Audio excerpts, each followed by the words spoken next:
Hi guys, नमस्कार. श्री स्वामी समर्थ मित्रांनो. तर हा माझा मंगळवारचा ब्लॉग आहे. मंगळवारी काही कारणामुळे आम्हाला सुट्टी पडलेली कॉलेजला आणि खरं तर ही माझी पहिली सुट्टी आहे, पहिली दुसरी सुट्टी असेल, कारण का आम्हाला इतकं फारशी सुट्ट्या भेटत नाही, कारण का ऑनलाईन प्रक्रियेत ॲडमिशन झाल्यामुळे आम्हाला जास्त सुट्ट्या मिळत नाहीत आणि आमचं कॉलेजसुद्धा उशिरा झालं, त्यामुळे कोण आम्हाला सुट्टी देतच नाही.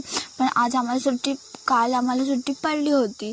मग मस्तपैकी निवांतच होते, परंतु माझं रुटीन चेंज केलेलं नाही. सकाळी लवकर उठले, चुलीजवळ थंडी तर इकडे कोकणात खूप आहे, त्यामुळे चुलीजवळ जाऊन बसले. त्यानंतर म्हटलं की भाकऱ्या भाजायच्या होत्या, कारण का मम्मी चपात्या नव्हत्या भाजून, त्यामुळे मी भाकऱ्या भाजल्या, नाश्ता केला मस्तपैकी आणि मस्तपैकी फिरत होते.